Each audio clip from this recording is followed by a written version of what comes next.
just dive in like.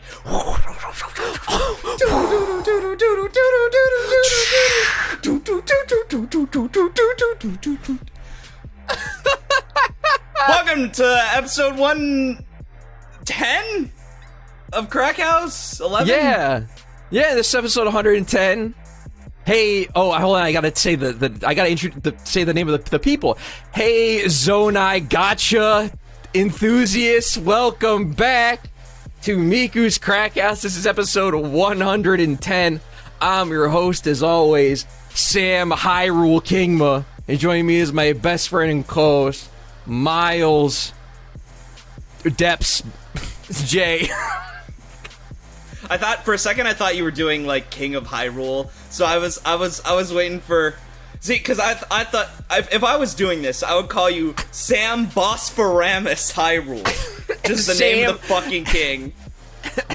Sam Gliot Kingma. Sam, have you fought a? All right, we're in. All right, guys. All right, it's the Tears of the Kingdom episode. Welcome. I hope you guys are enjoying the game. We're having a lot of fucking fun with it. This is probably gonna be the first of many fucking episodes in which we talk about this game. So fucking strap in.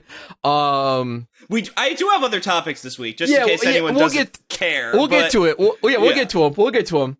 But check the timestamps. Spoilers. Don't Don't click off. Don't click off. Wait for the first ad break if you're gonna click off, but don't click off. Yeah. And in fact, go to the tab on your computer, right click it, hit mute tab, and leave it on, and come back. Let the episode complete, then go back to it. Skip to where you want to listen to. On 1x speed, by the way. Let's just make that clear. 1x speed. And in fact, when you mute your browser, half speed. In fact, so we get double the watch time. Just leave it on. Leave it on when you go to work. Yeah. Exactly. Really helps out the channel, because it makes YouTube act like, oh man, this video must be the shit, man. It's got 800% watch time. It's like a 2-hour podcast that everyone watched 4 times. But no, dude. Tears of the Kingdom came out on fucking Thursday. Of course, it came out at the end of 2 days off for me. So let me just tell you, dude, that I was in a fucking malaise, bro. In the 24 hours before this game, I can't remember the last time I was so desperate for a game to fucking come out. And this is, by the way, I was like, Tears of the Kingdom, whatever. And then it was a week before, and I'm like, it's real. It's real. It's not a meme. It's an actual physical game. People are emulating it already. They're getting weird early copies. They're getting stuff off the back of trucks. All right, there we go. Sorry, my camera was fucked up. Oh no, it's still fucked up. It's fine. It's fine. It looks straight. It looks straight to me. Yeah. Okay. It's good. Okay. Sorry, I should just use Ultra Hand on it. Yeah. Yeah, I'll make sure to hold the R button so you can rotate it properly. And and yes, the game is here. Of course, if you recall, old school Crackhouse listeners will recall that Breath of the Wild is the number 2 greatest Nintendo game of all time, according to the 64 Nintendo Madness bracket that we did. Of course, it's no Mario 64, obviously. No, it's not. I told someone about the bracket, like a family member, and they were like, why would you put an old game above a new game? And I was like, because the old game is amazing. Like, what? Yeah, it's important. It's great. And I still stand by that. Stand by that. I am fine with 64 being our number 1. I was happy with it, frankly. Like, I love Breath of the Wild. I'd go to bat for Breath of the Wild, but like I mean, yeah, there were definitely after playing Tears of the Kingdom, especially, like I'm like, dude, this is Mario 64. Like, is the more timeless game between the two. Yeah, but Myles, so let's start with this. How many hours do you have in the game? So I actually did like a good, I don't know, 20 hours into the game. And then I read so I was cruising. I was fucking cruising through the game. I had like 24 shrines at some point, right? Like pretty early on. Yeah. Did a lot of depths stuff. And then I read a rumor about the Master Sword, which I had already gotten at that point. And I won't talk too much about about anything like story related, mostly because I can't. Because I haven't done shit in the story. Because that's awesome, by the way. I like 20 hours and I haven't. Everyone, like, all of my friends are like, yeah, I just finished the Rito Village. I'm like, I don't know what's there. I'm sure it's great, but I haven't been there. But I read this rumor about, like, you could actually use temporary buffs to get the Master Sword. In Breath of the Wild, you had to have 13 have the hearts, yeah. Hearts. And so someone said, oh, you can use temporary buffs. And this was, like, one of the leak players. Like, it was a week before the game came out that I read this. And I was like, there's totally something to this. So one night, I transferred my save file over to my other Switch, because I now have the OLED model. And so I speed ran the Great Sky Island. I got it done. I went down to Lookout Landing. Fucking Terrytown. I'm like the expert on these fucking games, and I just whatever. Anyway, so you go to Lookout Landing, get all my shit done. I'm like fucking ready to get this Master Sword, right? And I go in. Of course, the fucking rumor's bogus. Of course, it's bogus. But at that point, I had already started this other playthrough, and a part of me was like, you know what? I kind of regret getting the Master Sword as early as I did. Like, I kind of want to roll it back. So I fucking rolled it back. And Sam, it's like, it's so funny how when you're not learning this game, it's fucking like you get shit done half the time. Like, oh, dude, totally. Oh my god, it's so awesome. Yeah, it's very. I mean, I feel like most games like this have elements of this. I feel like, Dark Souls is another one where, like, my first playthrough was 42 hours. Yeah, 42 that's like hours. My favorite example of it, because, like, people do that game in, like, 8 hours now. And, like, a first playthrough is 46. Oh, dude, my average Dark Souls playtime when I wasn't doing all bosses and just running the game normally was, like, 3. Yeah, that's like my Zelda 2 playtime. Like, that's insane to think about. Yeah, you just blast through it, and it's totally normal, and, like... Yeah, it's just because when you really understand what you gotta do, it's not that complicated, or that crazy, or that monumental of a task. But when you don't know, and you have to maneuver through a mechanic like Ultra Hand, yeah, it's gonna take a while. It's gonna take a while to, like, understand the, like, intricacies of, like, how all this shit works together. And, like, fusing, which is a completely fucking separate mechanic on top of that. It's interesting because the runes in this game, both of the runes are, like, less combat intensive and less, like, universally useful. Or not both the runes, but, like, all 4 of the runes are, like, less universally useful, other than Cryonis. Ascend is, like, infinitely more useful than Cryonis could ever be. But, like, the other 4 runes in the game, Recall, Fuse, Ultra Hand, and Ascend, are, like, less practical than the runes in Breath of the Wild in combat, and then in everything else and just exploring, like, it's fucking awesome. They're basically totally worthless in combat, which is great, because then Fuse is like the most important thing in the world in combat. Like, you can't just, like, be like, all right, Metal Boulder, I've already won the fight. I've already won. I love that Ultra Hand has, like, the same speed up and down, like, no matter what you do, because they don't want you just slamming things on enemies' heads. They're like, oh no, you're fighting this out. You're fighting this out, and you're gonna do a good job. Yeah, you're gonna use the fucking real combat mechanics, and not just fucking flicker out ball. Even though that was fun as hell in Breath of the Wild. Yeah, no, I love, like, Breath of the Wild's combat. So, I want to get the critiques out of the way, because I have, like, 2. Oh, okay. And both of them are, like, bullshit. The first one is, I'm a little sad they got rid of the combat tech. I'm a little sad you can't Can you elaborate on this, please? Because I can. Because there's a couple of, like, very basic, like, I would almost argue intermediate combat tech that, like, was just useful and sped up the combat and made it faster. That, and this is why I'll get to why it's bullshit. They removed parry canceling. They removed item canceling. And I'm gonna guess item canceling was removed partially because I think it allowed for smuggling, which was, like, this ridiculous glitch where you could, like, fly across the map by wiggling the stick. Like, it was pretty busted. Oh, okay. And what else did they remove? Oh, they removed whistle sprinting, whistle canceling. And so I was like, that's kind of disappointing. Like, I loved, like, when you get the parry, you just immediately click the stick in and click it back out, and like you're already like attacking the enemy, like it's super fast. But you can still cancel the shield parry animation by just equipping another weapon. So like I'm already like, okay, so the old tech is gone, but there's new tech, so it's fine. I just don't know what it is, and that's, I kind of respect that. I kind of respect that they can't just be like, all right, yeah, if you played the first game, you're already good. Like you're already good to go. Obviously, like if you have the fundamentals of the combat, you're not going to be. I mean, it is like a Dark Souls-esque, like the difference between like I've played Dark Souls going into Bloodborne and I've not played Dark Souls going to Bloodborne is massive. For example, like a lot of people thought that Bloodborne was the easiest Souls game to date, and it was just because the fundamental skills carried over. Yeah, and it wasn't 2. Well, it wasn't Dark Souls 2. You know, it's funny you bring up fucking Souls, God, with fucking every week, huh?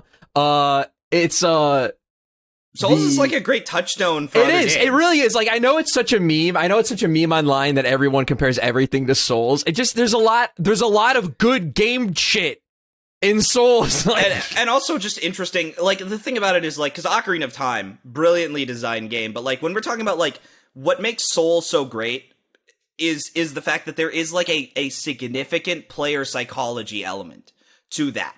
Yeah. Like there is such a player driven, this is the reaction that we want to get. Like whereas like again, I always uphold Ocarina of Time as this like masterclass in game design, but that's like a very controlled game. And I think that's why a lot of people are bouncing off of it nowadays. Like whereas Dark Souls like half of the skill of Dark Souls is you figuring out what the skills in Dark Souls are. And then, and like being able to observe and learn them in real time with no help. Exactly. And on that point, to bring it back to Breath of the Wild and Tears of the Kingdom, I felt like playing Tears of the Kingdom, like you gotta, I was talking with a friend of the show, Tom Turnstile, about this, like you have to rewire your brain. If you've been playing Breath of the Wild for last 6 years nonstop, you gotta completely fucking totally reconfigure the wires in your brain to understand how to maneuver and get around and do everything. And fucking Tears of the Kingdom, grow Link as like an offensive character with fusing and stuff. Like you gotta really just completely rewrite it. And it reminds me of like when a lot of Souls enthusiasts played Sekiro for the first time, and everything that works in Souls just doesn't work. And Sekiro and will actually get you fucking killed, and you won't make any fucking progress. And you got to learn the new shit in order to really succeed. And I feel like Tears of the Kingdom is a very similar element of that. Because dude, this game's fucking hard. I love it. Yeah, no, I was surprised. But what I love about it is that it's hard in the way that. Well, what like I was talking about this with a friend of the show, Mulgar, because like. We both talk a lot about like the reasons that, because he's in a circle that really hates Zelda. He likes a lot of he likes Ocarina of Time, and I think he's played a bit of Majora's Mask. He likes the old school Zelda games, Link to the Past, Zelda 1 and Zelda 2. Oh yeah, and he likes Breath of the Wild. That. Oh, I don't like Link to the Past. Yeah, Link to the Past just isn't for me. I just don't like how it controls really. But like, so he gets it. But he's in like a group of people who like he gets what I'm talking about, not like, oh, he understands this Kino. Like he gets where I'm coming from. Whereas a lot of people in his like group, in his circle, just like they hate the 3D Zelda games. It ain't for them. And so like I was discussing how Ocarina of Time has this systemic element to it. Like there's a lot of things that you can do in that game that are kind of not enforced and not required. And his point is like, yeah, I think a big part of why people think the combat is just wait and bait, and that the puzzles are just like, all right, do the telegraphed thing, instead of like there are a couple of like unique items that you can use to get different reactions or do things in a different way or in a different order. It's just that the game never asks you to do it. Like it's not demanding enough where you're like, all right, clearly something is not working. I have to try something else. Because difficulty is proof that something's not working, like or that you're not understanding something. It's Tom said this very well about Shin Megami Tensei Nocturne, where he's like, Nocturne is not hard. Matador is not hard. Matador is a check, and if you die to Matador, you're not understanding buffing. Like, if you die to any boss in SMT3, there's something about the combat you don't understand. Yeah, Tears of the Kingdom has a very similar thing with like Fuse, where like once you understand Fuse, you can do anything, like combat wise, because the combat itself, again, a very similar Souls thing. It's like with Souls and Dark Souls 3, you always bring this up. You can do a Soul level 1 run. You start the game with everything that you need to see the credits. You have your defensive role. You start your game with a weapon that's good enough to get to the end. A great weapon, actually. Yeah. Every like default weapon is worth using to the end of the game, which is like so different from.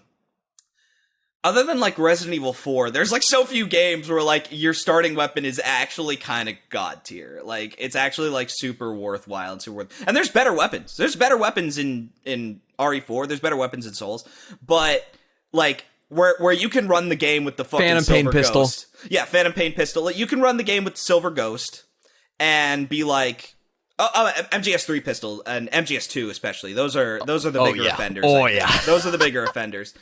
Where you can get to the end of the game with Silver Ghost, and even though you had all these other options, you could be like, you know what, I like this. I'm sticking. Old reliable. Yeah, reliable. I like old reliable. I like the Silver Ghost in my hand. Tears of the King, obviously with Breath of the Wild's weapon breaking system, that was never an option to begin with. But like with Tears of the Kingdom in particular, what's interesting about it is that like you can't even use a weapon at its like most default state. It's just the durability is pitiful. It sucks. They all suck. The weapons are horrible. It's great. And it's so great. But what's great is that the weapons are horrible. And then the way that they compensated for that is fusion is not just a number for some of the weapons. Like if you just fuse like some of the more bland weapons like wooden stick together, it's just like, okay, it's a damage boost. But then most of the weapons have unique perks as like a base. And so you want to start fusing weapons based on what you want to use. And so So like the useless big stick actually has great durability. So yeah, slap on one of your heavy weapons, or slap on an elemental, an ore, to get like some water or fire shooting stick, and it'll last forever or a long time. And it is cool because there are a couple of weapons that are very specifically encouraging certain things. I don't want to spoil too much. Have you fought the red hands at all? Have you seen those guys? Okay, yeah. So I don't want to spoil too much. You got a really good weapon for dealing with them. And what's interesting is that the weapon has a unique property where it drains your health, and like as you use it, every time you finish out a combo, I think it drains your health. It might also just be time based and like swinging the weapon and connecting. I haven't done a ton of testing, but I have used it quite a bit, and I use it to hit stuff because, of course, I would. I'm not gonna use this weapon outside of combat when it's just gonna drain my HP. And it drains the HP in like the gloom way, in the fucking depths way. Oh, where okay. It steals the hearts from you. Now, if you're on the surface, they all just come back. But yeah, but those hearts are empty now. Those hearts are just empty. And then the Knight's Broadsword has the Desperate Attack perk, where your last heart, it deals 2 times damage. So, like, I have come to a strategy where if I see a boss that has just a disgusting health pool, I'm just like, all right, use this damage draining sword until I have 1 heart. Use the Knight's Broadsword with the strongest fusion possible. Like, the highest damage I've been able to deal is 66. With the Knight's Broadsword, plus the Black Lizalfos Horn, plus Desperate Attack perk. So you get 33 damage off of that, plus times 2 is fucking 66 damage. And so I had a friend who told me, Myles, go to the Coliseum. Just one of those, like he was just telling me, and I could tell, like, all right, like, we've kind of been trading, like, we'll just say, like, hey, you should go to the depths on the Great Plateau. Hey, you should go to... you should go to the Elden region, things like that, right? So he told me to go to the Coliseum, and I said, okay, I'm excited to see what's there. Have you been to the Coliseum yet? No. Okay, well, have you fought a Gleeok yet? So there is a Gleeok in the Coliseum. Thunder Gleeok. I fought Thunder Gleeok. I also fought Thunder Gleeok. And what a bastard, by the way. Holy fuck. I wasn't able to beat him. I had to give up after 20 minutes. I was just too low powered. I was too underpowered. So here's the thing. So he said, like, I wanted you to go to the Coliseum specifically because you're good at developing strategies. And I want to see if you could find a strat to beat this guy. And I was like, challenge fucking accepted. Like, this was... I always tell the story of, like, my first playthrough of Death Stranding when I delivered these, like, toys that I found in the middle of the field. Like, for some reason, like, the idea of delivering these toys, like, was very, like, impactful to me. And I was like, I'm getting to this distro center. But I was fucking terrible at the game, so I was, like, tripping. And, like, the toys got all fucked up. Toys are fucking broken. Yeah, but I got the toys there! And I felt so fucking satisfied with, like... So like, those are the stories that you love. Like, having that moment where you're like, the odds were against me, I can't believe this shit worked. Like, having just, like, a memorable... I call those sublime gaming moments. The moments where magic gaming moments. The thing that you do is more interesting than any plot beat that any writer could possibly tell you. And so going into this fucking Gleeok fight with, like, the sole intention of, like, not only am I gonna beat this guy, I'm gonna figure out how to tell everyone else to beat fucking Gleeok. I mean, I was able to come up with a simple strategy of just spamming Keith's eyes to hit all 3 eyes. Yeah, that was what I did. And then because if you take out all 3 heads, they all fall to the ground, and then you can just wail on them. But the problem is the Thunder Gleeok I was up against had way too much fucking health for my weapon pool to just deal with. That's where my strategy of desperate attack comes in. Like, and you can, if you don't have a strong enough weapon, like if you don't have this health training weapon, you can literally just throw a fire fruit at your feet and just, like, burn until you're at 1 HP. And just go in. Like, it's the same thing as, like, the Demon Souls Clever Rats ring, where, like, you want to be at low health at all times. Oh yeah, no, this is a common Souls strategy in a lot of, like, speedruns or isn't that just fucking awesome that we live in a world where a Zelda game has the same, like low health, like, high reward scenario, and especially that there are 2 weapons that take you there. Link's defense is so fucking paper thin that you're basically playing a one-hit death game anyways at the start. It's like, it's so great, and I like that all of his defensive options are like extremely useful with Flurry Rush and with the parry, but, like, if you're not controlling crowds, you're dead. And it's crazy, man. It gets fucking crazy. There's a couple of like combat tricks that I always use. Like, whenever I see there's like a bomb barrel, I turn the camera and I move towards it, because when someone throws that bomb barrel, I'm hitting it with fucking recall. And I'm sending it back, dude. I'm sending it back. Dude, that's such a smart way to use fucking recall, dude. Oh, yeah. By the way, I think recall is my favorite of the 4 techniques. Recall is so awesome, and it's like, it's underrated. Like, you don't think about how, like, technically impressive recall is until you just stop. And you realize, like, oh wow, it's recorded, like, every movement of every object, just in case recall's gotta come out. Like, yeah, it's really fucking wild and really fucking cool. And specifically, like, the way you're able to use it to abuse puzzles is, like, it kicks ass, dude. It kicks ass. That's why, like, and I think we're both gonna... I want to finish this fucking Gleeok story, but, yeah, like... please. I mean, I love Gleeok. I fucking love him. Oh my god. We're gonna get Gleeok to our, like, hot takes, where Tears of the Kingdom has made us... It's filtered the men from the boys, I think, for the both of us.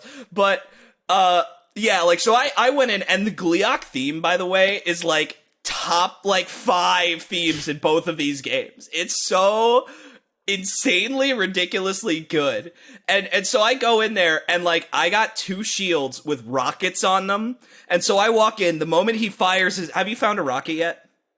I found rockets, but so I gotta be honest with you, dude. I have not really fucked with any shield fusions at all. I did learn that you can make a fucking skateboard, which is fucking awesome. You can not only make a skateboard, you can so if you attach a minecart to it, you can literally rail grind, like, on like, anytime that you find a mine, because there's a couple of rails throughout the game, and you could literally SA2 rail grind. If you press jump, he jumps between the rails. Like, it's like programmed. Track drift. Yeah, and it works with a normal shield, but obviously higher durability and better speed with, like, a cart or a wing. I think wings are good for skating, just based on their shape.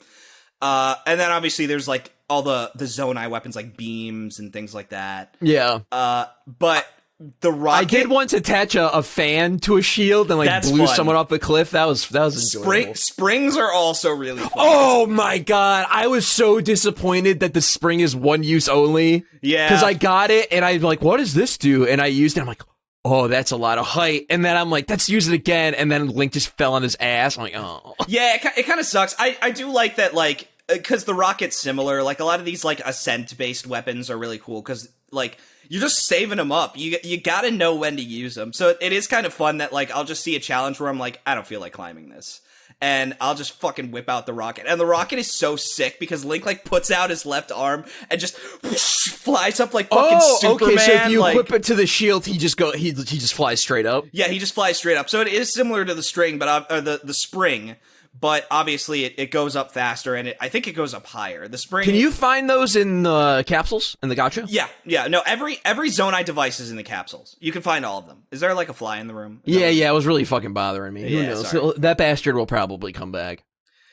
Yeah, so like I just walk in, he fires the beam at me, and I fucking rocket into the air, enter my bullet time, use my Korok bow, like, and it's so funny because like the strats that you develop are like, I mean, they are, for me, they are kind of based on your weapons on hand, but like when I was explaining to a friend this, like, it was like complete word salad. Like I was like, yeah, so I used my rocket shield, then pulled out my Korok bow, my triple shot Korok bow, threw on a couple Keese eyeballs and started hammering Gleeok, and then I went down with my Gloom sword, Dude, then my Knight's broadsword. My god, using the Lionel bow with the Keese fucking eyes. That's how you gotta do it. Because I checked. You only, if you shoot the Lionel bow, the 3-shotter, it only uses one arrow still. Yes. And it only uses one item, too. Yes. Like one fire fruit or whatever. Yeah, so I was using the Korok bow, because I didn't have a Lionel bow. But Korok bow still shoots 3. And so I was just like, fucking rocket into the sky. I had like 3 of these rockets to burn, and I was like, I gotta 3-cycle Gleeok or it's over. Like, because when he gets to his, have you gotten to the final phase at all? Of Gleeok? Oh god, no. I was only able to get him like 15%. The final phase. Dude, it's a multi-phase fucking multi-phaser? Yeah. So he starts on the ground, and he starts moving higher and higher the less damage he has, until he's like literally like in the sky, so high that you can enter a skydive. But he has an attack that he strikes lightning on the ground, and it creates updrafts. And so, okay, that's how you, like, get up to him, right? Yeah, you gotta ride into the sky, but obviously you also have to do it while dodging his other attacks. And so, like, it's By the way, dude, that lightning is nutty. It homes in on you so fucking fast. It does so much damage. It takes, like, your entire health bar. It's awesome that we live in a world where, like, we can talk about, like, how hard this, like, first of all, this field boss is. It's not, like, the game's not a joke. It's not a joke. You are gonna get fucked up in this game. It's awesome. I love it. I'm so excited, dude. Hard games are, like, dummy popular. And it's like, I'm so happy. It's great, too, because I remember a lot of people tweeting when Metroid Dread came out. And Dread is not, like, hard, but it is exactly as hard as it should be. And it challenges you exactly as much as it should, which is, I feel similar about, like, Resident Evil 4, where, like, once you're really good at Resident Evil 4, the game's not hard. Yeah, Resident Evil 4 normal is a fucking great difficulty. Professional is also a great difficulty, but it just is ball busting. It's a great difficulty, but it's just ball busting as fuck. Yeah, it's got that like Dante Must Die element. Where, it's like the a health great pools are good. Yeah, to me, I love hard. Like DMC 1 on hard is like, that's like pitch perfect because the enemies aren't crazy, don't have crazy HP pools, but you still take a lot of damage, so you have to play well and effectively, and you can't fuck up too much. But you don't have to spend century fucking fighting Phantom, you know? Oh yeah, I love the way that DMC handles it, where it's like normal mode is baseline for everything. Hard mode is you take more damage, enemies are the same, and then DMD is, enemies take more damage, you take less. Or you take more as well. Or enemies have more health, you take more damage. And I like that, like, incremental scaling, because it's if you give a mouse a cookie idea for difficulty, where it's just so great. And so, like, Tears of the King, and I'm glad you're enjoying it. Like, everyone I know is enjoying it. The only people who are not enjoying it are these online fucks. Yeah, they spring up every now and then, and they have the worst opinion you've ever seen. Yeah, like, Yeah, like getting the Master Sword early to avoid dealing with weapon durability. Yeah, Tom sent me that one too, and I actually told told me him about that. I told him straight up. I said, Tom, don't send these to me anymore. Tom, fuck off. So it had a second tweet, and I every now and then I've read this, by the way. I know. Yeah. Can we read it? Can we read it for the class? Please feel free. Please feel free to make me mad again. I have it pulled up. I'll read it for the class. Yeah, and no shade to this guy. We won't. We won't add him. We won't say his name or whatever. But I will read the. I do hate him, and I hope he's. I hope. I hope he's having a bad day. Frankly. Which, by the way, this tweet has only 571 views. To just like, and it's got one like. It's got exactly one like, and it's so funny because like the fact that I'm like tilted by this actual literal not important opinion from the least important person on the site. Frankly, the least important person on all of Twitter.com is just it's so proof of how much of a bitch I am. I was thinking of a quote from 24 where Jack Bauer, like he's super mad in season 9 at these two terrorists. It's always terrorists, and he just goes, "I'm sorry, I just hate these people." Like, and it's like my favorite line delivery because he's just like. I hate people. He's just so over it. He's so over it. I just hate people who just do this like illegal shit because their ideals are so big. Like that's me where I'm just like I just hate these people where they think that they're so fucking important. They think they're so fucking cool. So anyways, I'll read these two tweets. Tweet 1. If you, like me, think the idea of breakable weapons is a terrible thing, look up how you can get the Master Sword in Tears of the Kingdom. It seems far easier and faster than Breath of the Wild. Maybe this will, which, by the way, I don't know anything about getting the Master Sword in this game. It's much easier. It is? Oh, yeah. Okay. I was actually shocked, and part of the reason I wanted to roll it back was I was like, this is too easy. Oh. The Master Sword is weird in this game. It's good, I thought you had weird. a capital A adventure to get it. I did. Like, that was the thing. I had the most fun. I can't talk about it because the location of the Master Sword is so interesting in this game. Oh, okay. Yeah, don't say anything. It is dope as fuck, and I cannot say anything. But when you find it, I will tell you because I had an adventure. But once I got it, because that was the fun part, was the adventure. Because then once I got it, I was like, man, I don't want this game to be easy. I wanna fucking struggle. I wanna struggle with fusion. I wanna stick to this shit. I wanna have strategies. Master Sword does not invalidate the rest of the game for like a point of reference, but it does have a high damage. I don't think it does in Breath of the Wild either. By the way, no, not at all. Unless you do the DLC, but DLC's fine. It's completely optional, and you don't have to. Like, it's fine that it's overpowered in that case, but. I was like, dude, I want to spend a little bit more time with like this weapon pool and these fusions. Yeah. But yeah, like so. Continue with this garbage. Maybe this will alleviate some of the unfun of exploring for you, as it'll hopefully do for me. My only solace is hoping. Oh, I'm sorry. Tweet two. My only solace is hoping Nintendo won't repeat the same trick again. I hope the next Zelda goes back to controlled settings and interesting dungeons. Between Breath of the Wild, Odyssey, I don't know why Mario is getting shade now, and Tears of the Kingdom, the depth of level design has been disconcerting. I hope Prime 4 isn't affected by this direction. That's the line that got me, is the depth of level design is disconcerting. Because the way that I put it to a friend of mine is I was like saying, that's like saying turn-based RPGs are the death of real-time combat. These are just, this is just another genre. It's just a different way to make a game. Like, you can't be Breath mad. Of the Wild, Breath of the Wild doesn't have level design because it's an open world. It has open world design. Like that was what like really got me. It's just we have a problem with different genres now. Like genres that don't conform to Super Mario Brothers 1-1 design philosophy. Because by the way, let me just say up front, Tears of the Kingdom has great environment design. The shrine puzzles are very good. They're very well thought out. The environments are fucking iconic. Like, the sky islands are great. There is awesome fucking design here. It is a designed video game, but it's not Super Mario Bros. 1-1 design. And by the way, the original Legend of Zelda is the same shit. It's the same fucking thing, and I'm sure that this fucking guy hates that game too, because it's not got enough level design for them, even though it does. Even though the screens in that game are great. They're great combat arenas with lots and lots of different decisions to be made on every screen. Of course, but it's not. It doesn't have antipieces that teach me about Goomba stomping. And Myles, Myles, so you said you have not done any story content. I've not done any of it. You've not done any dungeons, which are in the game. Myles, I'm sorry, I got to talk about the dungeons real quick.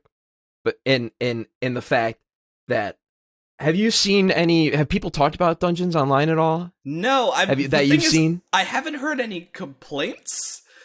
So I'm gonna take that as a sign that things are okay around here. It's bullshit. It's bullshit, Myles. It's fucking bullshit. The people are fucking clowns. Because Myles, the fucking temples are just the divine beast. It's the same design philosophy. It's the same 40-minute puzzle box with minimal enemy encounters. Shit. And you know what? It's fucking awesome. It's fucking amazing. It's way better than the classic shitty Zelda dungeons that have been shitting on this show for months. It's the same shit, but these morons, because it says water temple, their worries are washed away. Because it's got a different aesthetic, even though they're not classic. They're called temples. They're not classic Zelda dungeons, which, by the way, for me is a fucking massive W. It's such a massive W. But I wanted to know if there were motherfuckers online being like, oh man, there's such an improvement over Breath of the Wild, bro. Because it's like, no, it's the same shit. I haven't seen it. That's the big thing is it's the same. My personal thought, the philosophy that I was going in with, just from all right, if I was the game dev and I was listening to the audience, what would I do? Okay, everyone really liked Hyrule Castle. So we'll just do these big 3D spaces. I had no problem with the Divine Beast. I thought the problem with the Divine Beast was that they were too short. And they were too short for such a long game where they're not a big enough break from the an Elden Ring Legacy dungeon is 2-3 hours, maybe a Chunky. little less. Yeah, they're meaty, and it's just nice to be out of the open world for a little bit to just rejuvenate yourself, refresh yourself on why it's fun to just ride around and explore. So what I will say to Tears of the Kingdom, the actual when you get to the puzzle box temple itself, that's about 40-45 minutes, maybe an hour. That's a fucking great length. But what I was going to say, because I know you're saying that because I also think the Divine Beasts are 30-40 minutes. It's I was able maybe to get through most of them. Maybe on your second playthrough they're 15 minutes when you know what you're fucking doing and you can just fucking boom boom boom boom boom. But I will say to Tears of the Kingdom, one thing I really like is, at least for the water temple anyways, the lead up to the temple was fucking awesome. That was how it was before. With that was short. It was short the last time, but it was. I love riding on the sand seal and shooting the bomb arrows at Va Naboris, or riding around on Sidon with the elephant with Varuta. That's great. So I'm glad that they kept it. Yeah, less because those are very set piece moments. It's less set piece moments and more just more I guess I'll say more linear style, similar to puzzle when it's solving. raining in Breath of the Wild and Zora's Domain. Yeah, where you kind of are sort of led down a path. It's just sort of like that. A little, yeah. It kind of sends you on these pathways to sort of get to the dungeon in the first place, and those pathways are interesting and have fun content that's really engaging and cool. Because the thing with the Divine Beasts is that I like that you could do them in any order. I really didn't have a problem with them, other than I think that they are not adequate enough pace breakers. That was the issue with them. I just think they get too much hate online, and I don't like it. I don't like it. They get too much hate because everyone wants to.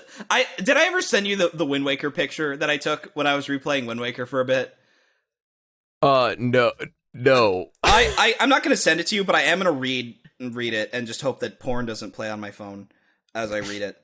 How do I get to my photo library? Dude, Old people react photos, to, and old then people albums, react to cell and then phones. recent photos. Yeah, elders react to cell phones over here. Oh my god, where's this is riveting content, by the way. Yeah, I know, real hot stuff. Anyways, while you're pulling that up, I just wanted to say that although I will say what's kind of a bummer, the boss fights, I think for the temples, I think they're repeat boys. I think they're like some mini bosses that like make an appearance in the dungeons, because the water temple dungeon, I found him again in the depths, like no joke, like 35 minutes after I played it, and I was like, oh wow, okay. I think I'm okay with that, like, because if it's a good boss, it'll be fun to fight again. But yeah, it was it felt anticlimactic for how good everything, the lead up and everything was. I was like, oh, you're the little rascal that's been causing all this mayhem in Zora's domain, you know, like it's you. And then I'm like, oh, okay, that's weird. And I'm like, I bet I'd fight you again. And yeah, no joke, I found it like 40 minutes later in the depths. That's an interesting choice, I will say. I wonder. That's why I wonder if I'm gonna fight like Ghidra at like one of like maybe like in the Goron temple or whatever, or Fire Temple or something. Yeah, I wouldn't really know. What I will say is that the amount of bosses so far has been really nice. I like battle taluses. Battle taluses are like so different. It's great. Dude, it's really fun because you have to find it, like you have to get a fun creative way to like get on top of their like platform. I have found like that's when I just throw all my bombs. I just start throwing bombs at them, and like it's fun because you still have to aim the bomb. You still have to get a good shot. And if the bomb sails over the talus, I'm like, fuck, I only have like 8 of these. Yeah, like, dude, not having remote bombs was one of the biggest things I had to get used to. Oh, yeah. Especially for crowd control. Yeah. Now, have you found any other methods aside from bomb flowers to create an explosion and like bomb barrels, which are only in certain places? Not yet. But the thing is, the ores, if you're willing to spend an ore, they do create element explosions. So it's the same effect of like it sends everything away and it's a big attack. But obviously, but will it break walls? No, unfortunately. Yeah, see, that's like the last piece of the puzzle that like I really I got to find a way to consistently be able to do this. To destroy walls. Instead of always having, because I want to use the bombs, like I want to use them because they're useful. But I also need them for exploring and stuff. The thing that I found, because one of the best parts about this game already is that in Breath of the Wild, there was no reason not to just like beeline it through your weapon slots before you moved on to bows and then you moved on to shields. But bows break so fast in this game that you want a lot of slots, and shields you can attach shit to them, so you want a lot of shields. Which makes them like exactly. And it's great, especially if you have like a Zonai device that's multiple use, like a fan, or if you're just exploring and it's like, okay, I found a rocket. I don't have a lot of rockets. I want to save this rocket for the right moment. I'm just gonna chuck it on a shield, and I'm not that shield's out of commission until I need this rocket. And so like I'm dividing up my slot upgrades. I'm prioritizing weapons still. Like weapons will always get the first choice, but. One of the things that I've done is if I have a free shield or I have like a trash shield that I just got, I'll attach a rock to it and I'll shield bash through the walls. And that's a little... Oh, can you break rocks like that? Like breakable rocks? If you have like a boulder on the shield, you can just shield bash the rock until it breaks. Oh, cool. Okay. Because it seems like the game just kind of tags and prioritizes like weapon classes and whatever object is attached to the fusion. Yeah. So, like, for example, like, I attached a metal crate to a claymore, and it didn't break ore. It didn't break ore as well as a boulder does. And that makes sense. A metal crate's hollow. The metal crates are hollow. And also, if you can equip it's the large moblins, you can attach their big horn to a, like, rock and make, like, a pickaxe. Yeah. Or, like, cleaver or whatever. Long sword. All of the moblins, it's interesting, because... all of the bokoblins have spearheads, and obviously you can put them on your swords. But all of the moblins have hammerheads, and all of the Lizalfos have blade heads, like sword heads. And so it's really cool because like now all the enemies like you kind of want to fight them for different reasons. It's and really the Lizalfos tails make a whip. Yes, which is really sick. And I love the fact has a lot of range. They differentiated between fangs and horns now. Like a horn, you throw that on your weapon, but a fang, that's on your bow. And it's like really cool because everything just like I've never played a game where everything in the economy has a point. Dude, I've been so amped to pick up crap. That was in Breath of the Wild. Like garbage shit that was worthless in Breath of the Wild. I'm like, fuck yeah. Oh yeah. Kisai? Oh my god. That's a big guaranteed crit, dude. That's a free crit. That's the funniest thing, because Kisais are like the most Kisais are like a meme in Breath of the Wild. They're so worthless. And you just get so many of them because keys are just everywhere in the game. They're everywhere. And so like you just have like 200,000 fucking Kisais by the end of the game. And now I'm just like, whenever I see a Keys, I'm like, it's fucking open season. My eyes turn into dollar signs whenever I see Keys. I actually like pog out because I'm like, oh man, all right, let's go in. And then the elemental Keys, they deal different damage too, and it's great. It's great, and then the ore from the last game now, which was just like, oh, I'll sell this shit. Now it's like, oh fuck, free element or cash money. Yeah. What am I gonna do? And it's so good. I love the fact that like the diamond is like this like covetous thing where I'm like, I don't know what to do, because like in the original, you sold that shit. You sold it immediately, unless there was like something that you could get, like trade the diamond for or something.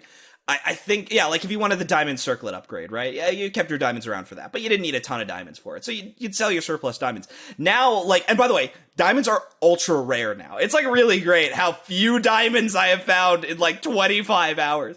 And they have such a good attack power, and they have great durability, but they're 500 rupees. And by the way, this economy is brutal. It is fucking worse than Epstein's America out here. Where like, I can't make ends. I can't rub two blue rupees together.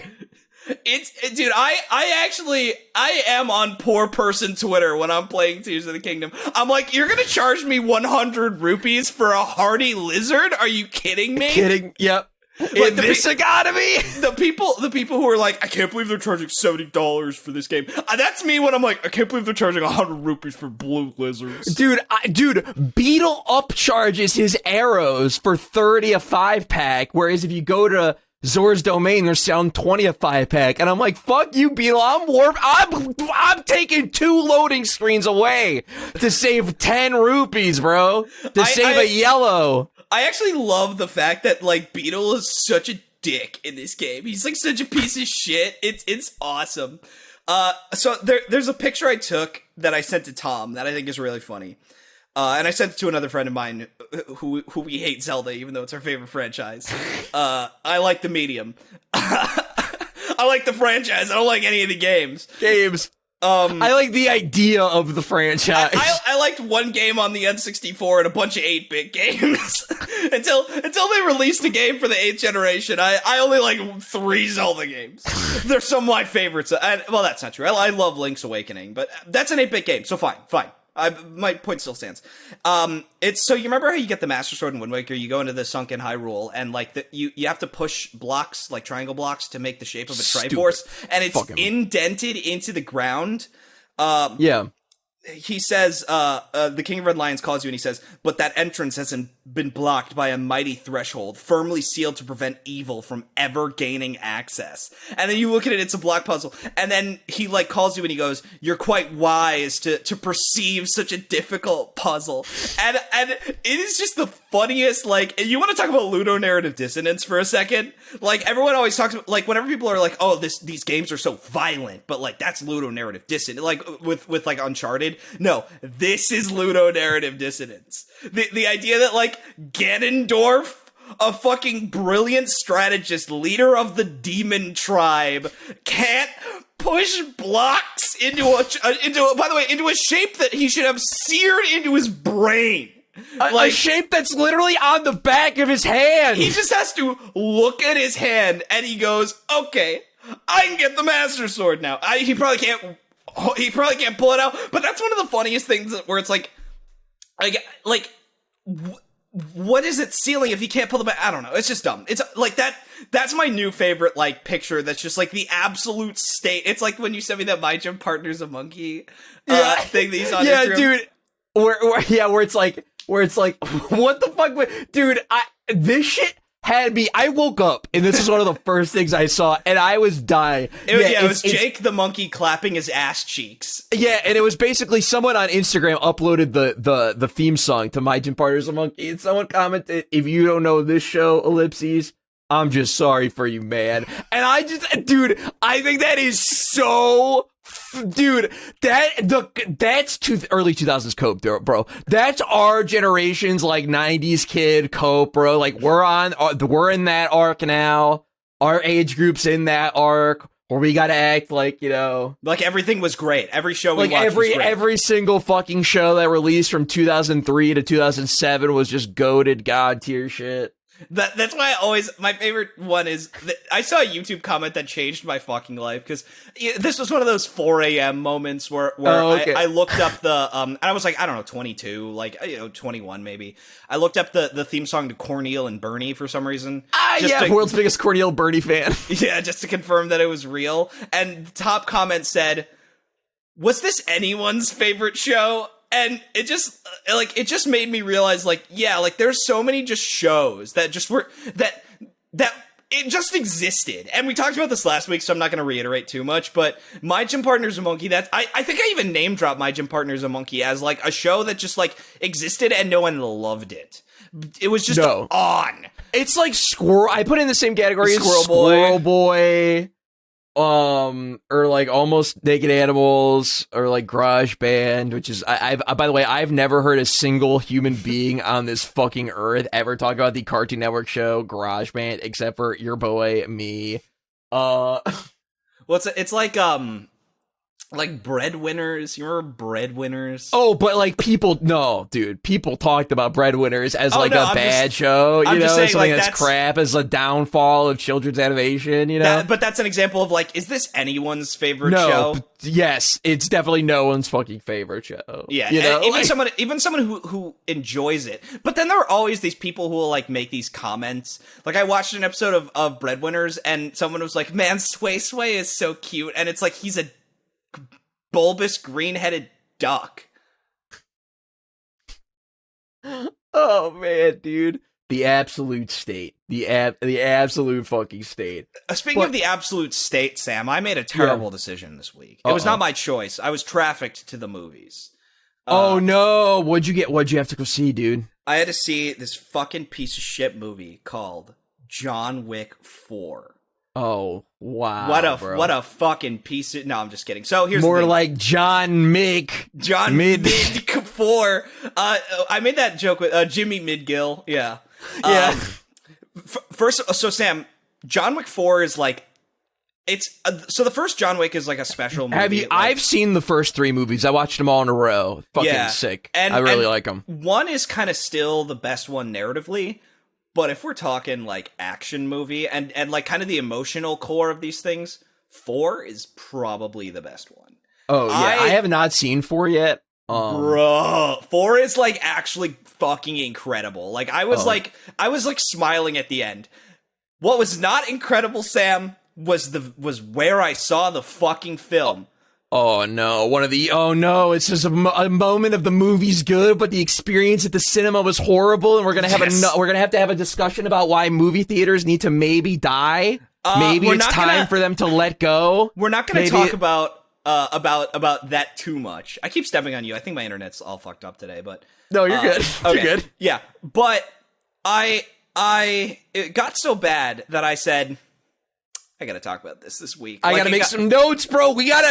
Myles took notes for this week, gang. Yeah, I did take notes because I had big post-episode clarity last week where I was like, fuck, I want to talk about this. I want to talk about this.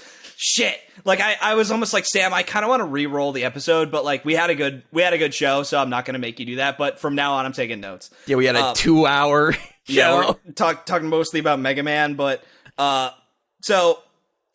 There was a couple of moments, right? Couple of classic movie theater foibles. So first of all, guy in front of me guy in fucking front of me is just on his phone the whole fucking movie on Twitter, just like sin number one. Just scroll. And we're gonna tack on an extra 0.5 because he was on Twitter too, probably in light mode. The bastard. No, he was in dark mode at the very least. At the very least, but.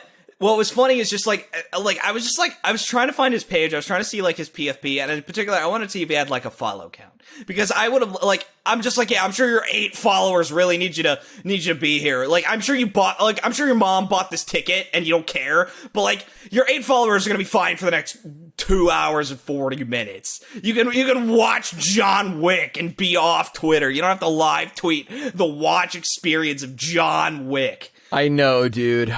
Oh man. So that was sin number one. John Wick? Are you fucking kidding me? Not even like a boring movie? Like John Wick? It's not like you're sitting through like what's the George Clooney and Julia Roberts movie? It's like whatever Paradise or whatever that movie is. Vacation. Like just Cocktail with Tom Cruise or something. Yeah, like it's not like you're watching that, you know? Yeah, you're not watching like true mid.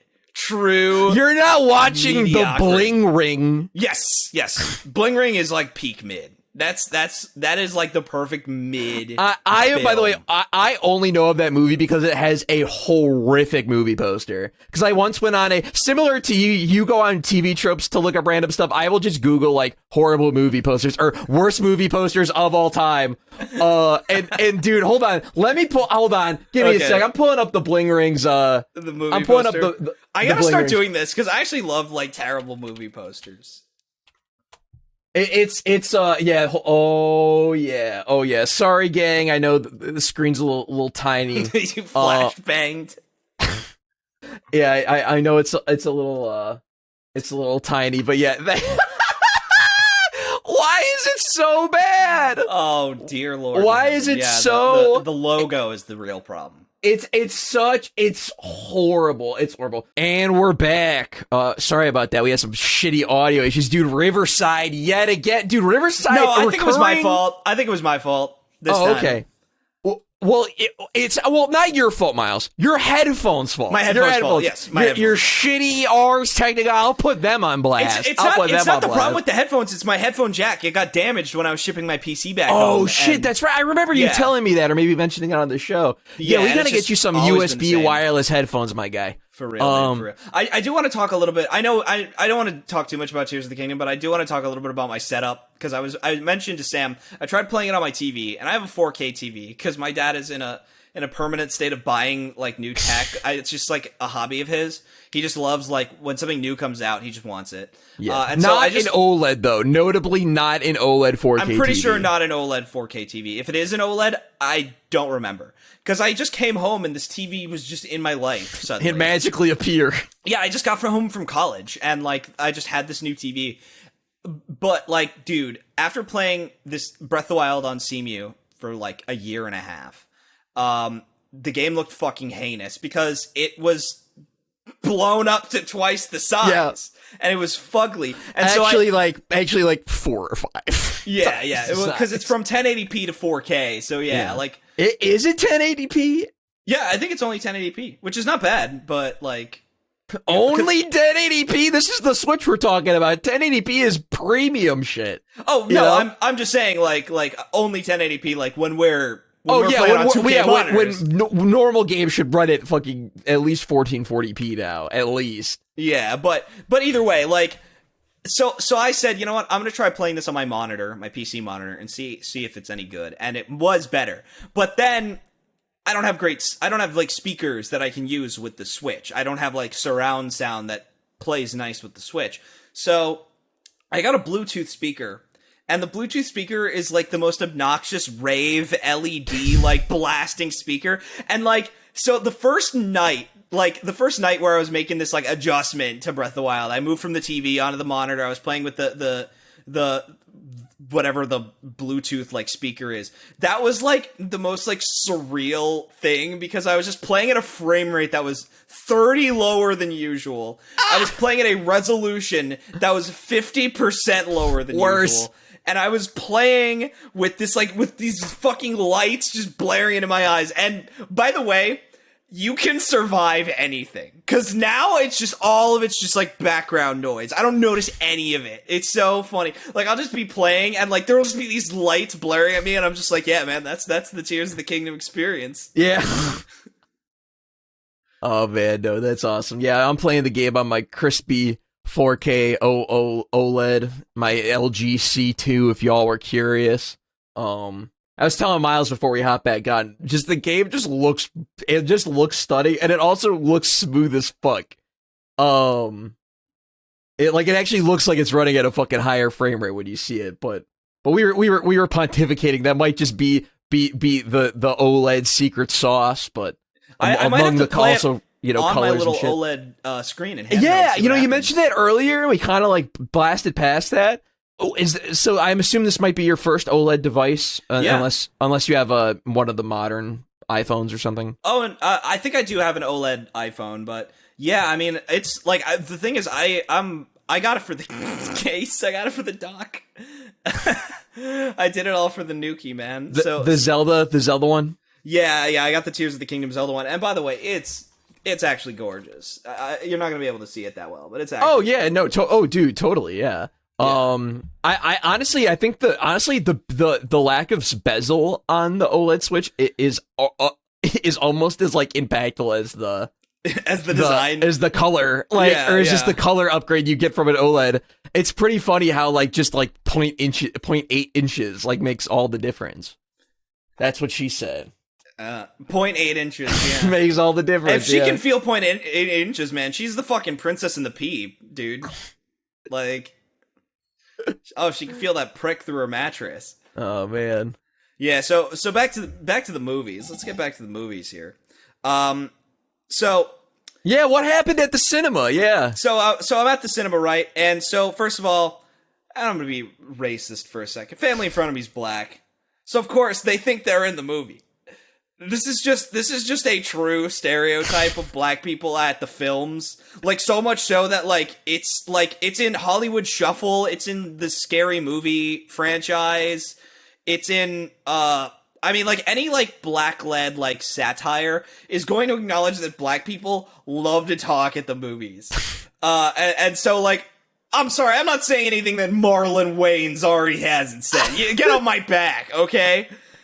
Hollywood Shuffle, great film, by the way.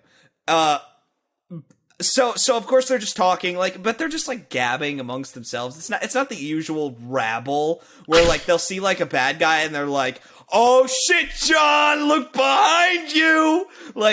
I do love seeing a nice popcorn horror flick. If I'm gonna see an A24 horror film that's all emotion, I'm gonna watch that at my house. but if I'm gonna go see Malignant or Megan or God. just this crap, right? Like fun crap that's fun, but stuff that is not high art. I don't need to have watching Megan or Malignant with a friend is important. Watching it on your own probably kind of miserable. Yeah, can't confirm. Watching Malignant on your own fucking sucks dick. Yeah, that's not a movie you watch by yourself. It's a movie you watch in a crowded theater where everyone's fucking hollering at the last act. Because the last act is nuts. Yeah. So that shit is fun, but when people are just talking about whatever, talking it's about, what they're gonna do on Sunday. It's geez, could you fucking...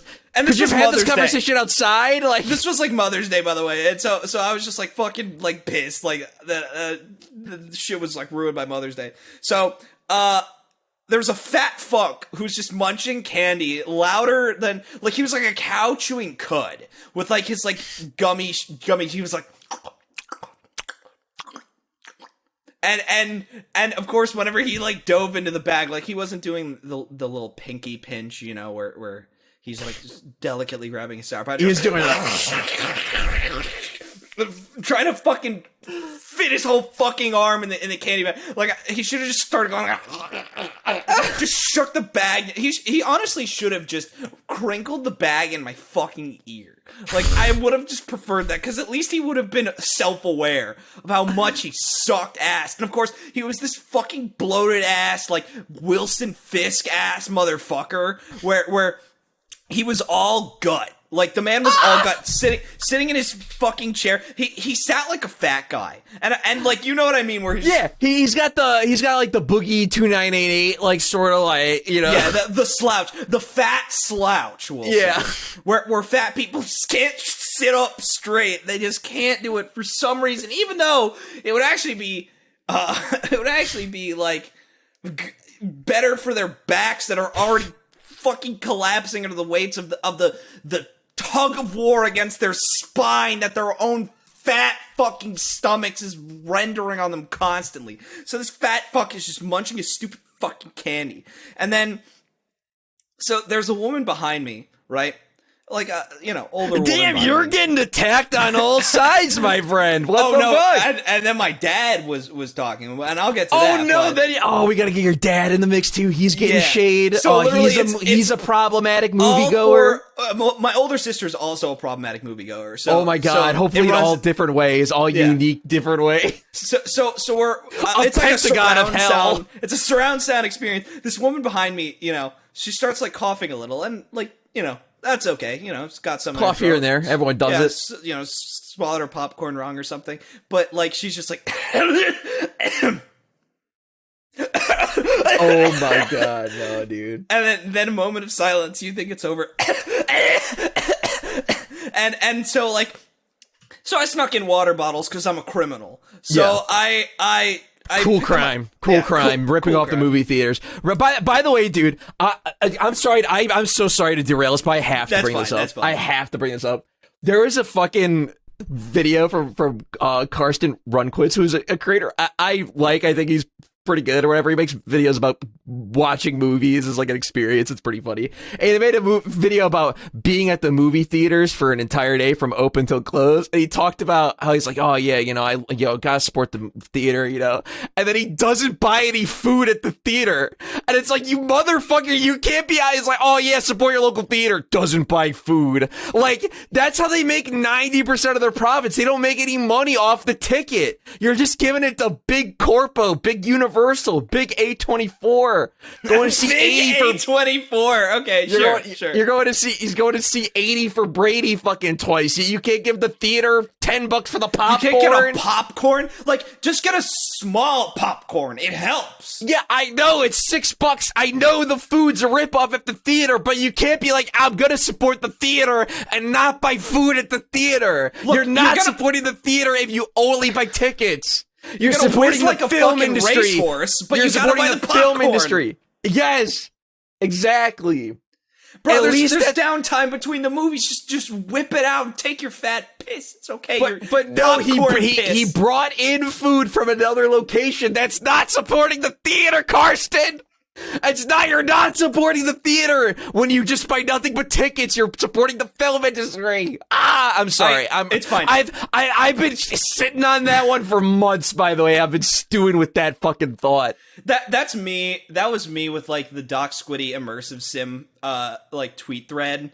That was me where I was just mad at him being like, yeah, Deus Ex isn't an ImSim because swimming's not systemic enough. Like, just one of these, like, that's like, I mean, that's literally like going into a fucking church and being like, yeah, St. Paul wasn't really a saint because, yeah, he had too much sex. Like, all right, bud. All right, pal. Anyways, so this woman starts coughing, and of course, I offer her some water, right? I'm trying to be a good Samaritan. Like, even though she fucking taint my water with fucking COVID lips or whatever she has. With her COVID 22. Yeah, with COVID 22 lips. But so I was like, hey, you want some water? And she's like, oh no, it's okay. I have some already. Bitch, why aren't you drinking the water then? Why aren't you drinking the water? Clearly, you're struggling. Why aren't you drinking the water? Where's the water? Where's the water? Where's the water? So like, she like shows me a fucking water bottle. It's not like she was saying it to be polite. She's got the fucking water. Why don't you drink the fucking water, you stupid bitch? If you're choking, drink the fucking water. You bought it in the theater with you, all right? Just drink it and save us from this misery that is your stupid trachea. Oh, okay. So we have the babbling black family in front of you. We have the candy precocious, munching, loud, fat guy eating the munchy fat guy to the right of you. or to the forward right of you, we have the coughing COVID woman behind you. And then on your direct left and right, you're flanked by some horrid shit by your own family. On my right, my own family betrayed me, Sam. So my dad, I guess my mom probably was asking questions or something, but I couldn't hear that shit because I was 2 fucking seats away from her. So I just hear my dad like start explaining. Your like, mom probably politely whispered it to your fucking dad. Is what happened, most likely. Yeah, and so she starts explaining like other John Wick, plots, right? He starts going into the whole lore, and it's like just a couple things where he's right like, now. Yeah, there's just a couple things where he was like, yeah, they killed his wife, and then the mark. Like he remembers these movies well enough, and I guess my mom forgot some things. But like at first, I was like, who are you talking to? And he's like, your mother, and I was like, oh, okay, that makes sense. Like I thought he was just catching her up to speed. So here's the thing: he himself is a victim, not of his ability to, I know that he spoke. During the movie, but he was just trying to help my dear, sweet mother to understand the film. Meanwhile, he himself was a victim, because he got up, gets past the fat fuck, towards the end of the aisle, bumps a woman's knee, right? Bumps a woman's knee, and this bitch acted like he was Harvey Weinstein. Oh my god, and dude. He just fucking groped her ass. And her fucking son, like, looks at him, like, jumps up, like, dude, what ratchet ass movie theater are you going to? The AMC at the nicest strip mall in the fucking city. How did this happen to me, Sam? Dude, I mean, I'll say this, man. We got in my local town, don't got a lot, but what we do have is 3 pretty high quality movie theaters in close vicinity. The AMC is easily the worst of the 3. AMC, there is something really funny because like AMC had, they have the like bumpers or whatever before movies start, like free, what like newbie or whatever they're called. Yeah. And they had like a logo that's like celebrating 100 years of movie magic, and I was like, there's no way this fucking company has been around for 100 fucking years. It's not possible. This fucking movie theater company has been around for 100 years. 1923, my ass. 1923. There's no fucking way that this chain of movie, because like I'm sure that's true, like, but movie theater chains were, as far as I can tell, not a thing until like the 40s. That might be my uninformed. Well, there were Nickelodeons and stuff back in the early days. But I don't know if they became chains per se. I'm not sure. Like, yeah.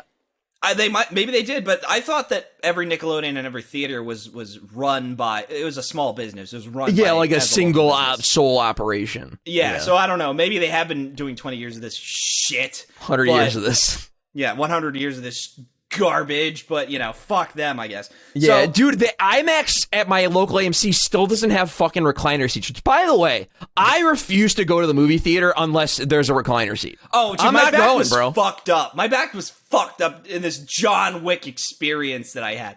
So of course my dad like comes back to the seat, doesn't tell any of us. I only hear about this after the theater, and when I hear about this, like it's like I watched another movie that I would love to compare this to, but I'm not going to. I'm trying to think of a different one because I know you're a fan of this film, and I want to talk about this more. Oh, shit, I'm trying to fucking think though of like a good comparison of like realizing like, oh, I got it all wrong. Like this person is a victim. That happens a lot in movies and TV shows, right? Where you're like, oh, they have cancer. Wow, I didn't know that. Yeah, so I didn't realize that.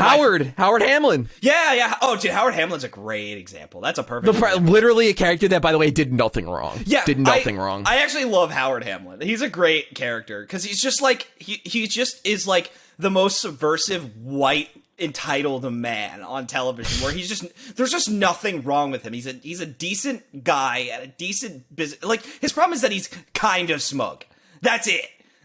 But anyway, it's not even a thing, problem, bro. Especially like compared to fucking Chuck, Jimmy, or Chuck, like Jimmy's a likable character, but he's a criminal. And while Chuck, like if we're talking about smug characters, Chuck is fucking insufferable. Like Howard Hamlin just you know, he's just good at his job, and he's just doing what's right for the farm. Like, he's just a decent human being. Yeah, and dude, he falls on the sword like 3 fucking times. Like, that season he's making, like, takes a huge fucking pay cut. Which ruins his marriage, by the way. Like, that's my personal theory, is that, like, going into debt ruined his marriage. Oh, dude. That's good shit. I didn't even think about that. Because financial troubles man. Financial troubles are the leading cause of familial, like, husband and wife arguments. Yeah. Because shit's just harder. Life's just harder. You're just stressed. Like, it's just harder when you're poor, you know? Yeah, dude. Trust me, dude. I can't even buy these Hearty lizards, man. I want to make a Hearty elixir. I can't even afford these fucking lizards. Yeah, man. I can't even squeeze enough together for a single fucking arrow. Like... Dude, oh, by the way, another Tears of the Kingdom thing. I'm sorry to anyone who doesn't care. The Hearty truffle, like, the Hearty foods economy is so much better, because there was way too much Hearty, like, shit. It was so much easier to find in Breath of the Wild. The fact that they put fairies only in caves and in the sky. Yep. Fucking great idea. This game is, like, amazing. This game is fucking great. Every, like, problem you could possibly have with Breath of the Wild. Like, even the ones, like, as a person who likes the game, where I'm like, yeah, I see the problem here. Like, too many Hearty animals. Like, they just knew. They knew before I knew. It was great. Anyways, so, I think, okay, I'm surrounded on all sides by enemies. I am Israel, the state of Israel. I am the Iron Dome. I am the Iron Dome. I'm surrounded on all sides by enemies, whether or not it's justified. In my case, I'm a true victim, all right? You can say what Myles Iron Dome. You can say whatever you want. You can say whatever you want about the Israeli-Palestinian conflict. I am innocent, and this is 100% factual. When I see a movie, Sam, I don't talk. I don't make fucking jokes or fucking comments. I just sit there and I digest the film, even at home. Even if I am with my family and they're gabbing and goofing and having a great old time, I just sit there and I appreciate the hundreds of people who worked to make this film, because I'm not more important than hundreds of people, Sam. I'm not more important. Dude, I feel you so bad. I feel you so much, dude. I was blessed for a lot of my life to have pretty uneventful movie-going experiences, as in nothing crazy actually happened at the theater, or drama-free, I should say. That's the more proper term. But, dude, I went and saw fucking Jujutsu Kaisen 0 with my fucking buddy Billy. And, dude, I'm getting a little antsy just thinking about this. You know, shit from your past that no matter how far away you get away from it, you think about it and you're like, oh, the feelings it's coming back. Oh, I feel it in my heart right now. Just that's like the cringe. Yeah. When you cringe at, like, something you did when you were like 8. Yeah. But in this case, it's like raw. It's just raw anger and fury, dude. It's just like, it just comes right back. Like, it never fucking left. And dude, there were these fucking kids at the back of the fucking theater just causing a fucking ruckus, just yelling fucking bullshit. Yelling out fucking Attack on Titan memes during the middle of this fucking Jujutsu Kaisen 0 fucking anime movie that's fucking, by the way, like 70 minutes. It's like, you could show for an hour to watch this shit. It's not like, dude, one bad experience, which, by the way, what you went through sounds like my living fucking hell, dude. It sounds like my living fucking hell. This shit, which was like 3 moments of like people being fucking assholes throughout like a 80-minute fucking picture, 80-minute picture. I like almost like swore off going to the movies ever again after that. I'm like, I'm done. I'm never doing this again, because this was miserable. Like, just having to constantly watch the fucking movie, having to think, oh man, are they gonna fucking do it again? Are they gonna do it again? Are they gonna cause a fucking problem again? Are they gonna do? I can't fucking relax anymore. I gotta think about it. And at this point, like, like, there's this awesome fucking, shout out fucking Procrastinators Podcast, R.I.P. dead fucking show. A fucking Endless Jess told this story about how he fucking punched some 13-year-old kid out at the theater for like causing problems, for like throwing popcorn at him. He just fucking punched him. And dude, I wish I could have just fucking lit these kids up, man.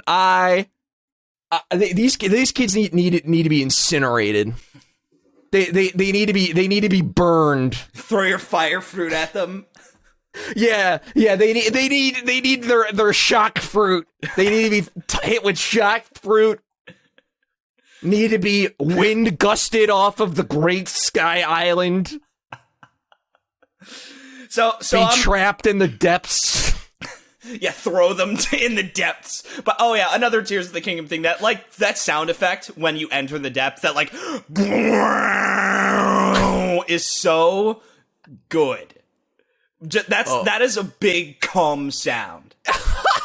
Like that, the sound design in this game is generally big cum, but that's one of the bigger cum sounds. It's awesome. So I guess hold on to get a little negative about Tears of the Kingdom. Here's a couple things that I'm not crazy about. So cooking is way more important in this game, which I'm super down with. Yeah. However, cooking is still slow as fuck, and the recipe cards are not a good solution.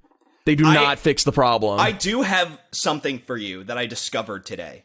Some cooking tips, some cooking speed tips. Yes. Not speed, unfortunately, but portable pots always proc a critical cooking bonus. Oh, good to know. So if you like, you might be able to basically, like, if you make the same thing, you might get an extra 3 or 4 minutes on a buff. Like, if you just always use a portable pot instead of a cooking pot. So it might actually, at the very least, it might help you to need to cook less. Like, okay, at least because what I like about Tears of the Kingdom's difficulty is offensively, you're fine. Very, with the exception of Gliak, which I clearly, through what you've said, is just a complex mid to late game fucking mid boss that they expect you to fucking do. Or they expect you to hold off and maybe a little bit before you try to do this. Or at the very least, come in with your, like, best weapons, like... Yeah. Offensively, I've been pretty good, and that's because fusing is so great that you take these shit weapons and you kill a decent enemy or a mid-boss or a Lionel or something like that, and you're going to get a good weapon. You're going to get a good fusion out of it that's like 20-plus power that you just slap on your sword or weapon of choice, and boom, you got a good beat stick. So offensively, you're able to do good damage to all the enemies, and that stuff's good. But defensively, you're fucking paper, because I still haven't found a fucking great fairy that will talk to me and upgrade my shit. Because I found the one who wants to hear the flute really bad, which, I mean, I don't know why you don't want to hear an ocarina. I don't know why that's not a suitable fucking music. This Link can't play the ocarina, unfortunately.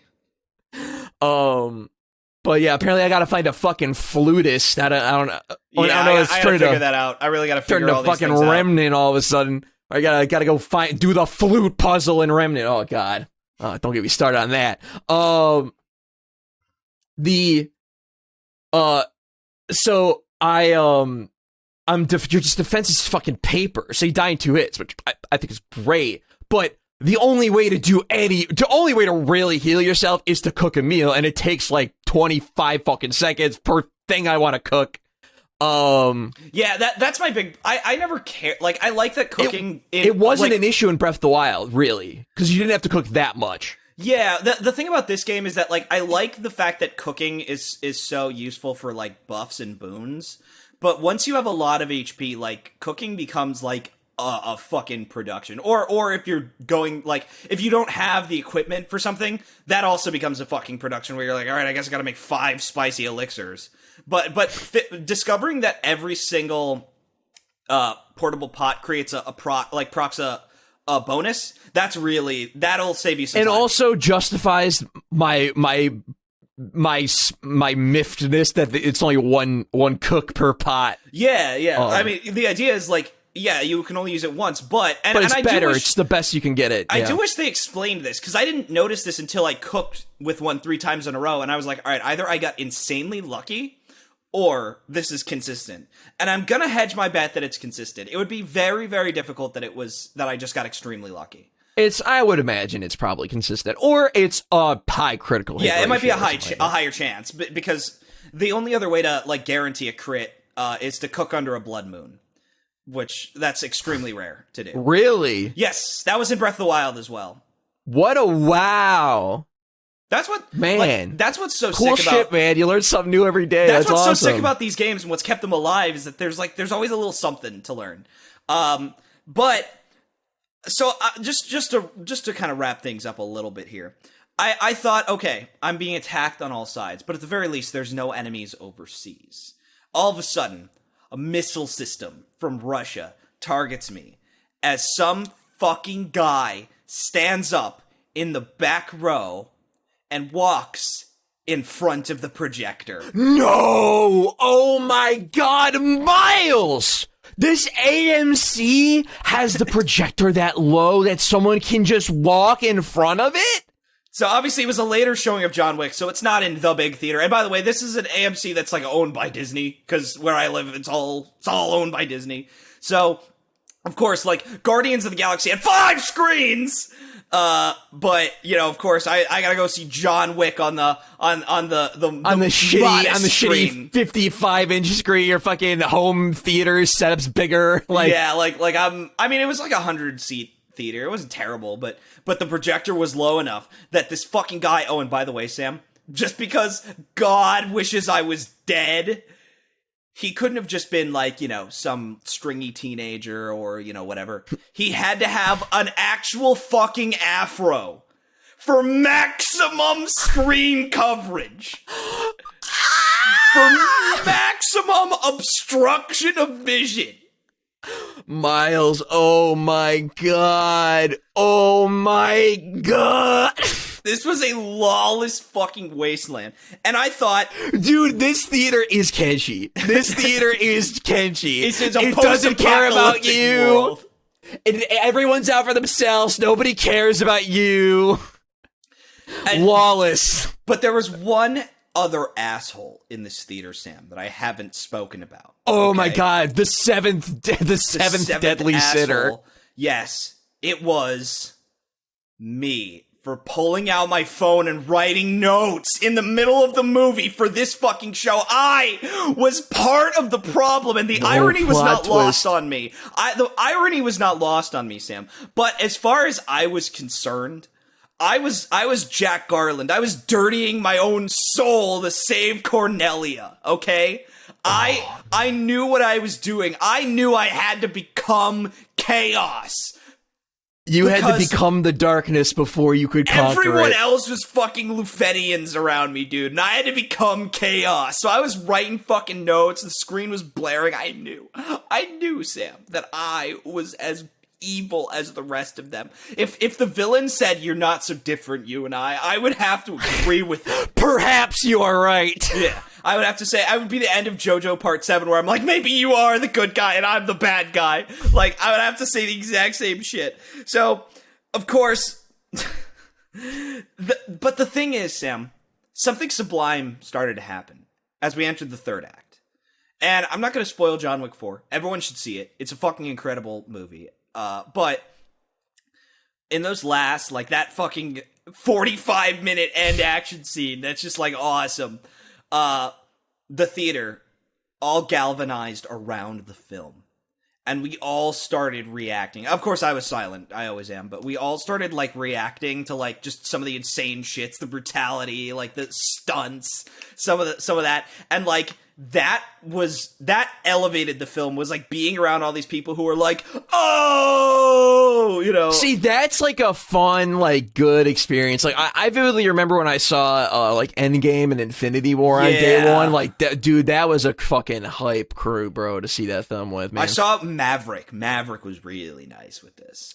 Oh, dude, man, I wish I could have saw. Like, I saw Maverick at a pretty quiet theater, which is such a shame because I was like, yeah, this movie's awesome. Oh, like, yeah, no, when they get in, like, the classic jet, everyone was like, oh, like we had nothing but Top Gun heads in my theater. It was great. Like, I've seen Top Gun. I was probably the least Top Gun pilled person in that room, and I like Top Gun. So like, I love Top Gun. I love Maverick. I've seen Maverick like 4 times. The thing about Maverick for me is, like, that is the Fury Road of, like, I like Mad Max. I love Fury Road. I like Top Gun. I love Maverick. I'm the same. I'm the same way. Obviously, Mad Max 2 is great. Mad Max 2 I haven't actually, to be fair, I haven't actually seen Mad Max. You should watch the Road Mad Warrior Max movies, dude. They're really Thunderdome. Good. All the Mad Max movies are fucking awesome.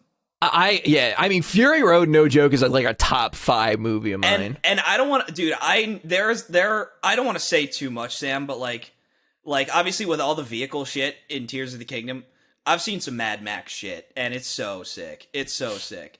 But yeah, like, so I took notes. I'm gonna be selective about some of these notes because I think with our show going as long as it is, I don't wanna do too much bullshit.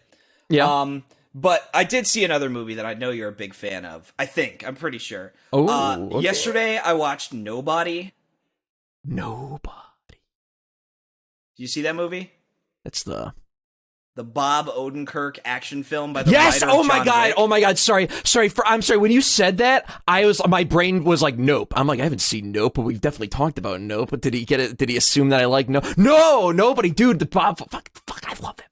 Nobody rules. That was one of those movies where, like, I every now and then I'll finish something and I'm like, can't wait for the sequel. Like that movie. I think that there is like a little. The thing is, like, John Wick has this like really great like heart to it. Like that movie is more like fun. That movie's more like blatantly fun. There's more comedy. It's more absurd.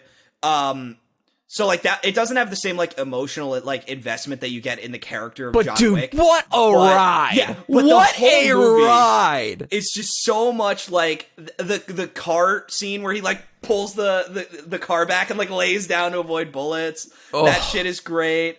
I love the house, like when he's got the home invaders, like for real this time. And that movie, by the way, is like, it's funny because that movie is Breaking Bad, but with Saul as the protagonist. Because it's about like an emasculated, overqualified man living in suburbia with like a disillusioned wife and a son who doesn't really care about him that much. I mean, obviously Walter Jr. loves his dad, but like, you know, he's not cool. Like he thinks Uncle Hank is cooler. Like, so it is funny that that movie is just Breaking Bad, but Saul is the hero. And by the way, it has the worst cast. Like, if you brought to me an action film, and you're like, yeah, we're gonna get the Mr. Show guy, he's the lead. Doc Brown, I guess, yeah, we'll get him. What about comedian and rapper RZA?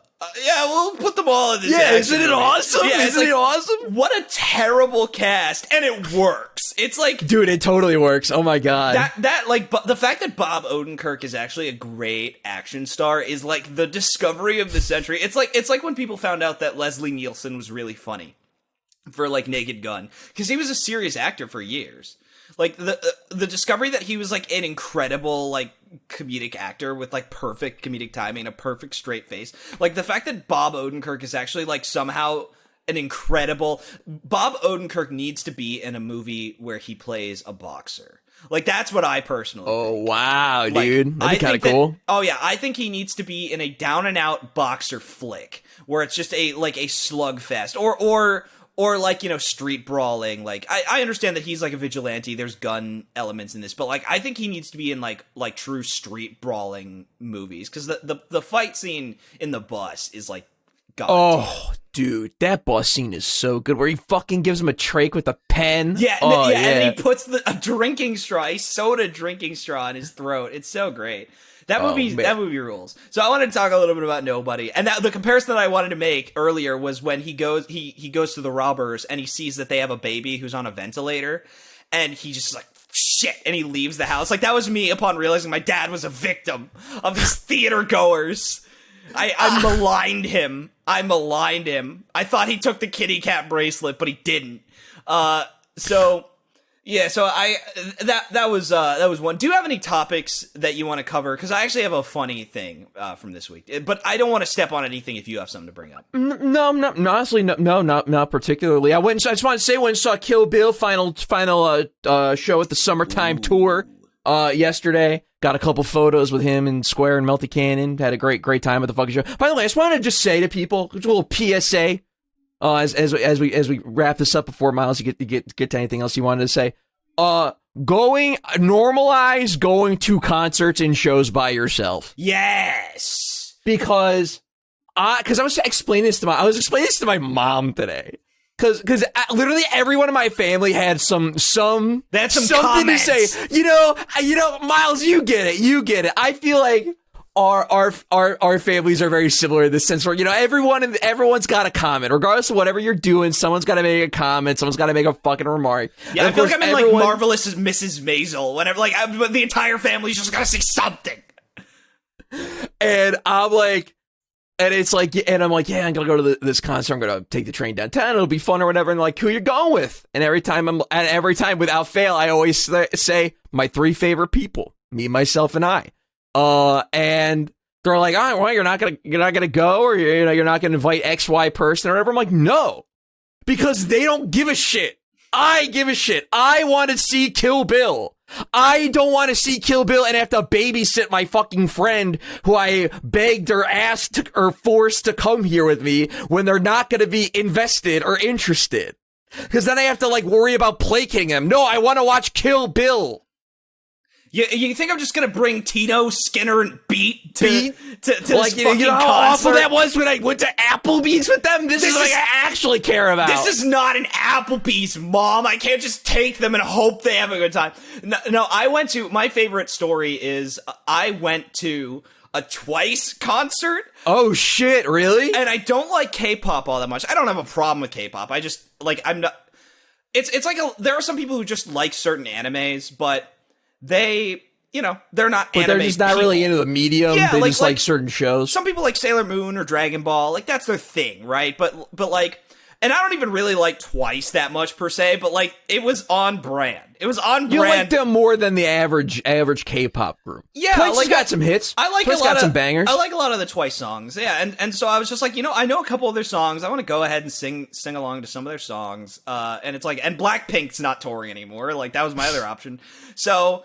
I'm just gonna go to this Twice concert, and I tweeted at the time. I was like, "I'd love to go to a Twice concert, but it feels weird to go myself." My buddy Dan said, dude, I'll go with you." He saw the price of the tickets, and he was like, "Nah, I'm sorry, nah, fam, sorry." Can't justify How much were they, by the way? It was like $100. It was really ridiculous. It's okay. Yeah. It was really like, I mean, I had shit seats for like $80. Like, it wasn't that bad. Okay. Yeah, like the tickets we were looking at, because he's the kind of guy who doesn't want to go to a concert if he's not going to get good seats. Like, and I totally get that. But yeah, so like, I spent $70, $80 on these like kind of okay seats. They were off to the side. I had okay visuals on all of them. Only 7 of the 8 were there. One of them, I think, had diarrhea or something. I don't know. I think she was injured. I think she hurt herself. But like, they had a whole thing where they talk about how unfortunately she was not able to come on the tour. And so, is this the K-pop group that's had a lot of drama recently? They had like a bunch of people leave. Maybe. I mean, I don't know. I might be thinking of another group. Maybe. I mean, are they boys or girls? I think that's the important question. They're women. It was a girl group. Okay. Yeah. So, but I went by myself, and everyone acted like that was the most baffling, insane thing. It was like I told them that, like, I went backpacking in Yemen. Like, I know! They act like it's the most insane shit they've ever heard. And it's like, no, it's not. It's okay. You're gonna be fine. Like, I don't know why, like, you just can't go and, like, do the thing. Because here's the deal, like, shout out my buddy Billy. I love watching movies with him, like, because we're perfectly in sync. Like, we're perfectly in sync. We know we want to shut up at the exact same times, and we'll have a little talk conversation when we both are like cool with it, and we just watch movies on the same wavelength. And like him and we go to Anime Midwest almost every year. We might not go this year, who knows? But I like going with him specifically because we are equally invested in going. Like, we have an equal interest in being there. Whereas, like, all right, you bring more people in the mix, try to get a cute little group or something, and you got 2 people who really want to fucking be there, and you're in the upper echelon of that, and then you got 4 chuckle fucks who don't really want to fucking be there, or who are like, yeah, we'll come, it's fun, I guess, it's something to do. And it's not like something I actually want to do. I just don't want to fucking placate them. Like, I don't want to worry about them, you know? Like, I just want to enjoy the thing. You just want to go in and watch Twice because you want to sing along to Twice, you know? And sing along to like the 6 songs by Twice. I know. I'm not going there as a super fan. First of all, they had one of the greatest encores of all time. They actually made us do a quiz show, and then they had like a TV where they were like, if this person does this, we'll do our encore. And they had like 4 or 5 people they would single out. So like they would be like, everyone should scream your favorite team member. They would highlight someone and they would be like, answer the question A, B, C, D. Like it was like they expected you to be a super fan. Like it was great. It was really dude. fun. Imagine if you're like you're like the boyfriend in this situation who was trafficked to the Twice concert, and maybe your girlfriend is into it, or maybe even vice versa, bro. Maybe you're the girlfriend who got trafficked by your boyfriend to the Twice concert. And and you get picked and you ruin the encore. They don't encore because you're an asshole and you just showed up here. Like, to be fair, they would have done the encore anyways, but like it was a really fun like thing to do. But yeah, I was just thinking it's like the video of Rihanna or Mariah Carey or whatever when she hands the microphone to a fan. Have you ever seen this video? No. It's one of my favorite videos of all time. Where it's literally just called, I think, Rihanna or Mariah Carey hands the mic to a fan, and there's this like white lady in front of the scene, right, of the stage, and she can, Rihanna's doing her vocalization, woo, just like going crazy, going ham. Everyone loves it, and there's this, she like does the arm movement where you can tell she's gonna hand. Hold on, do you want to watch the video? Yeah, Can we pull up the? Hold on, let me find the fucking video. I just feel like, I mean, we got to show this shit. Yeah, I just feel like my reaction should tell you a lot.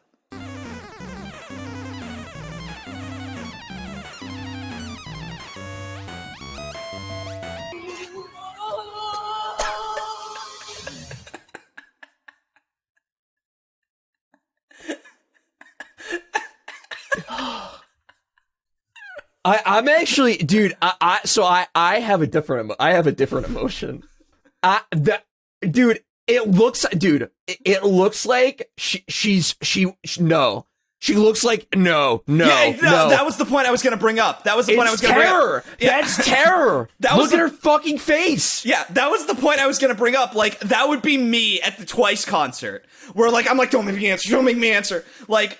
That's what's great about this is that Beyonce's a stone cold killer and she chose her. She singled her out. I can't believe it. No way. I can't believe this.